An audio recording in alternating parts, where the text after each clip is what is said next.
Graça e paz, bom dia, Deus abençoe a todos. Estamos de volta agora para falarmos sobre a atuação do Espírito Santo no ministério de Jesus Cristo, fundamentos da teologia pentecostal, os pastores da Igreja Quadrangular dos Estados Unidos, Guy Duffield e Nathaniel Van Cliff. Acabamos de passar pelo Champlin, pelo Dr. Champlin, né, e suas pesadas considerações em relação aos movimentos de avivamentos e igrejas. E estamos agora com dois pastores, também escritores, totalmente vinculados a uma igreja também denominada pentecostal, da mesma linha. A atuação do Espírito Santo no ministério de Cristo Jesus. Jesus, quando veio a este mundo, o Cristo, quando veio a este mundo, sujeitou-se ao Pai, de modo que seu ministério realizou-se através da orientação e poder do Espírito Santo. Aí você pode considerar que todo ministério é realizado debaixo da orientação e do poder do Espírito Santo. Sim, só que em Cristo Jesus isso ocorreu de maneira plena e absoluta, tá? Não tenha nenhuma dúvida disso. O Espírito Santo ungiu Jesus com poder para o seu ministério. Uma citação de Mateus, capítulo 3, ali no comecinho. Batizado Jesus, saiu da água, e eis que se lhe abriram os céus, e viu o Espírito de Deus descendo como pomba, vindo sobre ele. E eis uma voz dos céus que dizia: Este é meu Filho amado, em quem me comprazo. Aqui esse texto é citado como a revelação da Trindade no Novo Testamento, perfeitamente atuando, tá? O início do ministério de Cristo Jesus foi no momento especificado por Deus e confirmado, autenticado pelo Espírito Santo. A concessão do Espírito Santo qualificou Jesus oficialmente para o seu ministério público. Tem muitos livros de mitologias, né? Tem até um livro de fábulas, é muito antigo esses livretos, essas coisas, de que Jesus, ainda criança, seria assim super poderoso e não teria controle absoluto, não teria um controle dos dons e do poder que lhe era peculiar. Inclusive chegando a ponto de tirar vidas. São absurdos que existem aí na literatura, no folclore. Não são livros inspirados, não são livros respeitados, não são livros aceitos pelas igrejas através dos séculos, mas são populares aí em quem gosta de ouvir fábulas. O início do ministério de Jesus Cristo com poder foi pelo Espírito Santo, tá bom? O ministério da pregação não foi senão depois disso que lemos que Jesus passou a pregar e a ensinar, após a concessão do Espírito Santo, essa revelação do Espírito Santo para a vida dele, o ministério dele. E a primeira pregação dele, pelo menos oficial, em que ele se anuncia como o Cristo de Deus, como o Messias, em que ele se apresenta, está no Evangelho de Lucas também, e ele faz uma referência a Isaías. O Espírito do Senhor está sobre mim, pelo que me ungiu para evangelizar aos pobres. É costume pensar que as palavras graciosas que saíram de sua boca resultaram de sua própria grandeza inerente, mas Jesus as atribuiu à unção do Espírito Santo. Uma vida plena e abundante debaixo do poder de Deus, sob a condução do Espírito Santo, uma vida de perfeita e plena comunhão, tá bom? O ministério de cura, essa igreja enfatiza bastante isso. Como Deus ungiu, encontra-se em Atos dos Apóstolos, capítulo 10, versículo 38. O apóstolo diz o seguinte: como Deus ungiu a Jesus de Nazaré com o Espírito Santo e poder, o qual andou por toda a parte fazendo bem e curando a todos os oprimidos do diabo, porque Deus era com ele. esse poder de realizar milagres por Jesus é atribuído ao Espírito Santo, tá? A expulsão de demônios. Esse poder naqueles tempos, naquele período, foi o que mais impressionou, tá? Foi o que mais impressionou a todos, judeus, não judeus, foi o que mais impressionava. Em Mateus 12, 28, Jesus atribui o poder ou capacidade de expulsar demônios ao Espírito Santo. Ele diz: se porém eu expulso os demônios pelo Espírito de Deus. Alguns entre os fariseus acusaram Jesus de expulsar demônios pelo poder de Beelzebu, pelo poder de Satanás, de Lúcifer. E Jesus, sabendo a intenção deles, o que eles estavam falando, cochichando, pensando qual era a intenção deles, declara pública e abertamente que expulsava os demônios pelo Espírito de Deus. Espírito de Deus é uma referência ao Espírito Santo. No Antigo Testamento, Espírito Santo quase não é utilizado. A expressão mais utilizada é Espírito de Deus, tá? Jesus mostrou com esse ensinamento que não fazia sentido valer-se do poder de Satanás para desfazer a obra de Satanás. Fica deixando óbvio, claro, que expulsar demônios, assim como Jesus o fazia, era pelo Espírito Santo. E Atos 10, 38 tem aquela repetição, né? Aqui, ó, curando todos os oprimidos do diabo. Como Deus ungiu Jesus de Nazaré, ou seja, a unção do Espírito Santo, andou por toda parte fazendo bem, curando a todos os oprimidos do diabo, porque Deus era com ele. Jesus tinha plena consciência da unção, da presença do Espírito Santo na vida dele, do propósito, do plano de Deus, o que ele deveria fazer. Esse ponto da doutrina aqui do Espírito Santo em relação à vida, ao ministério de Cristo Jesus, ele é bastante relevante para deixar claro para o cristão: Jesus, o Filho de Deus, agiu com poder neste mundo, mas não que ele fizesse uso dos seus atributos. Não, ele viveu como homem, plena e absolutamente dependente do Espírito Santo para tudo nesta vida. Jesus Cristo é perfeito, mas a vida debaixo da comunhão, a vida debaixo da direção do Espírito Santo é uma vida que certamente resultará em louvor a Deus, em tributação à glória do Todo-Poderoso Deus. Resultará em louvor da glória de Deus. Esse é o caminho apresentado aqui para a igreja, para o corpo de Cristo. Submissão a Deus e a sua palavra, e submissão à orientação do Espírito Santo. Esse é o caminho que Jesus deixou marcado, registrado para nós, para a igreja. A vida de plena comunhão, que alguns chamam o caminho de Cristo, porque Cristo é o caminho. Ele é o mesmo que declarou: eu sou o caminho, a verdade e a vida. Nós estamos falando sobre dons espirituais, e essa é uma preparação para ingressarmos no tema de dons espirituais. Num mundo de vaidades como nós vivemos hoje em dia, e as igrejas não têm refreado essa busca por glórias, louvores, tributos ao egoísmo ou assim mesmo, é importante que se relembre a palavra de Deus, que o Cristo nosso Senhor viveu em perfeita dependência a Deus, se submeteu plenamente a Deus, de forma amorosa e submissa ao Pai. Ele viveu a sua vida, ele iniciou e concluiu o seu ministério dependendo do Espírito Santo.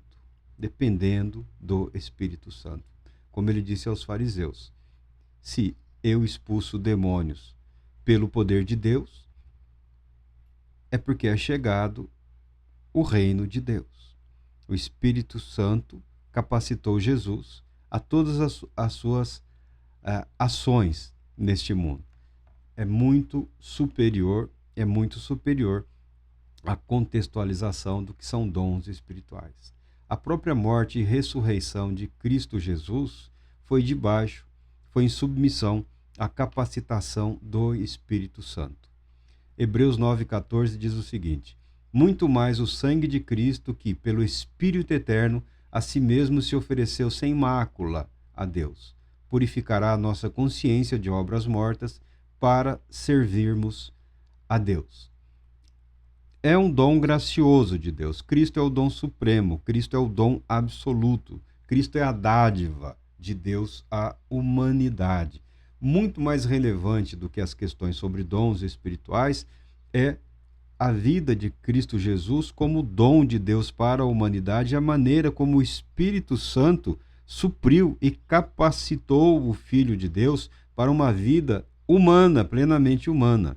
Não só a vida, mas também a morte e a ressurreição.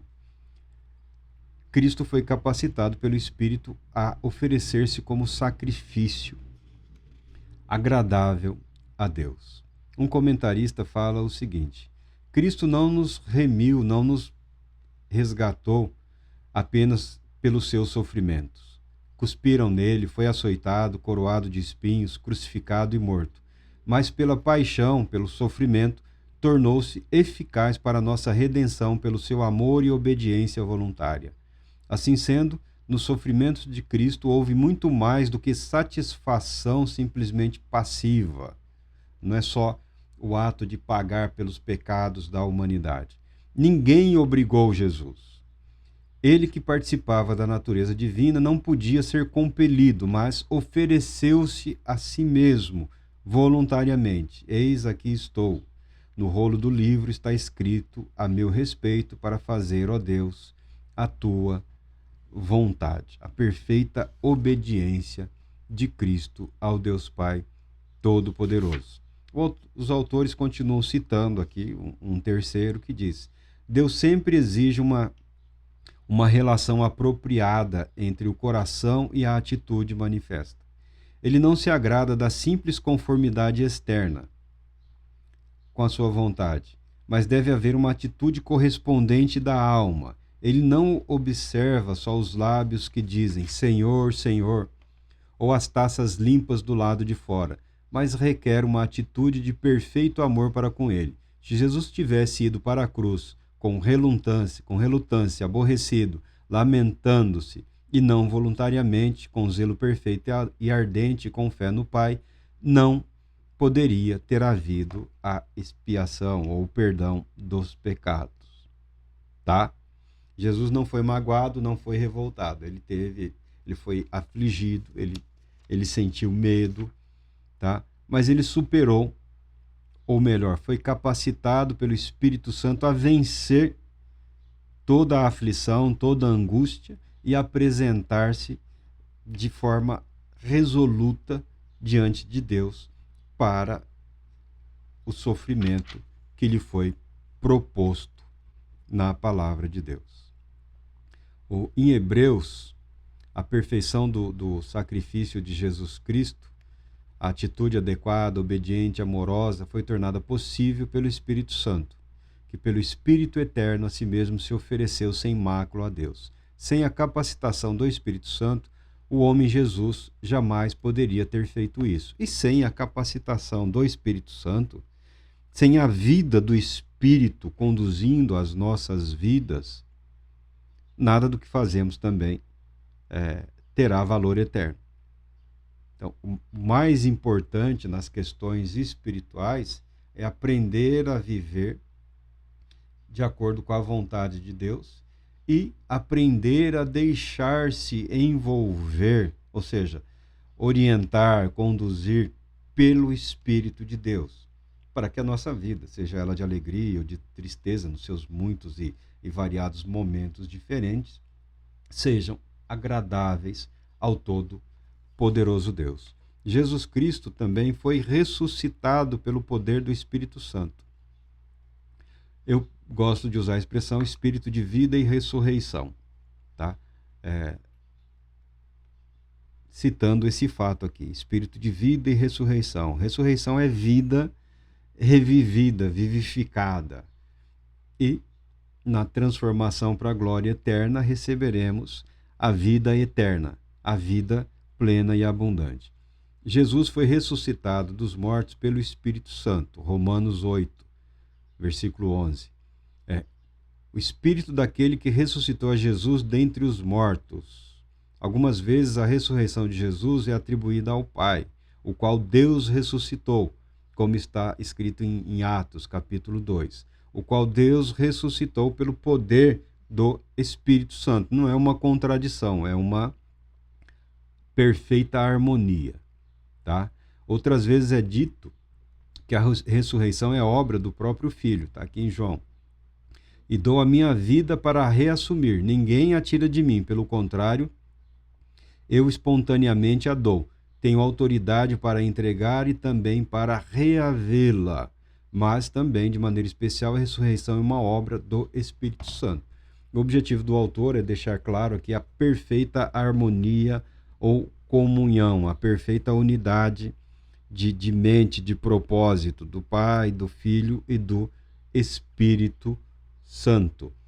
Vida e ministério de Cristo Jesus pelo poder do Espírito. Morte e ressurreição também pelo poder do Espírito. E com relação ao ministério da igreja, o ministério da igreja, a Bíblia declara aqui com objetividade. Cristo deu mandamentos aos apóstolos através do Espírito Santo. Atos. Todas as coisas que Jesus fez e ensinou até o dia em que, depois de haver dado mandamentos por intermédio do Espírito Santo aos apóstolos que escolhera, o Espírito Santo está vitalmente ligado ao ministério dos servos do Senhor. O Espírito Santo está ligado, como que de uma maneira orgânica, ao corpo de Cristo, à igreja de Cristo Jesus. Sem o Espírito Santo, tem apenas um ajuntamento. Sem o Espírito Santo, não existe de fato igreja. Não existe de fato de igreja. A igreja confessional ela é muito importante, mas a confissão não é suficiente. A igreja precisa ser vivificada pelo Espírito de Deus, pelo Espírito Santo.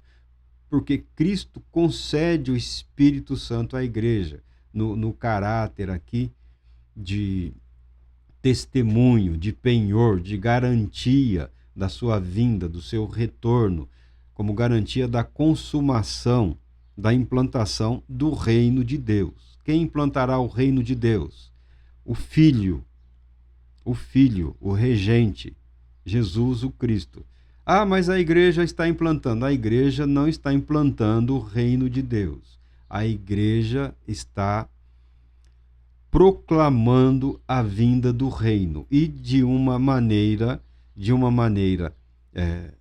espiritual, a igreja já integra esse reino, mas a igreja não se confunde com o reino de Deus, tá bom?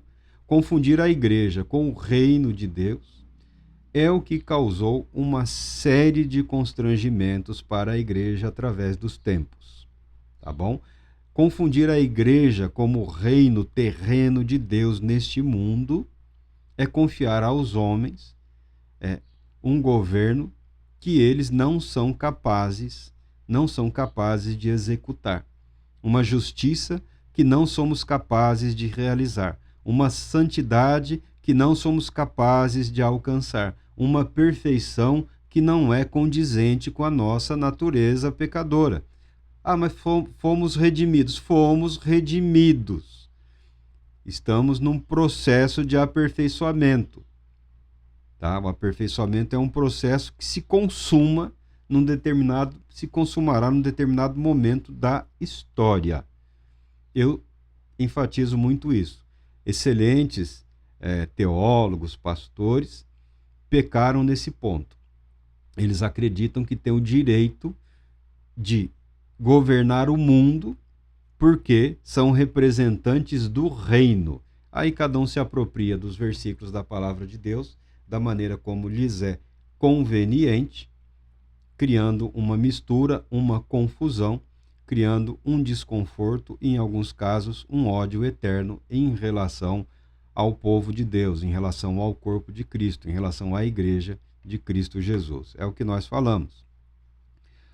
Cristo é bem-vindo em todas as culturas e povos deste mundo. Não tem um povo neste mundo, não tem uma cultura neste mundo que não dá boas-vindas a Jesus o Cristo. O mesmo não acontece com a igreja de Cristo. O mesmo não acontece com os cristãos. Então, alguma coisa possivelmente está errada em algum lugar. Com Cristo não é. Talvez com os cristãos. Ou talvez com a maneira como temos tentado expressar a nossa fé e a nossa convicção nos dias de hoje. Tá? Então, a importância do ministério, a importância da atuação do Espírito Santo na vida, ministério, morte e ressurreição de Cristo Jesus é fundamental, é extrema. Ela é extrema. Muitas vezes não nos apercebemos disso, porque o propósito do Espírito Santo não é atrair a atenção para si. O propósito do Espírito Santo é conduzir as pessoas ao Cristo, à salvação de Deus, no que diz respeito ao ministério da igreja e do corpo de Cristo. Sem o Espírito Santo, você consegue membresia, você não aumenta a família de Deus. Você só consegue membresia aí, cada um cuida da sua membresia como julga conveniente. Mas sem o Espírito Santo não existe igreja de Cristo Jesus neste mundo, nesta terra. Logo em seguida, eles passarão a abordar o ministério, a obra do Espírito Santo em relação ao cristão. Então, antes de se falar de dons espirituais, há toda essa relevância de desenvolver-se uma consciência da vida do Espírito Santo no cristão, na igreja, com propósitos estabelecidos e esclarecidos. Poderíamos falar do Espírito Santo também em relação ao mundo, mas não é este o caso, porque o propósito de todo ministério, de todo o dom ministerial, de toda capacitação do Espírito Santo, no que diz respeito à obra de Deus, é a edificação do corpo de Cristo. Como a igreja cuida de si mesma, é também um testemunho para os de fora. Tá? Como a igreja cuida ou descuida de si, é uma forma de testemunhar a sua fé e o seu comprometimento com Cristo Jesus, nosso Senhor. Deus Todo-Poderoso te abençoe, te proteja e te conceda paz, muita paz.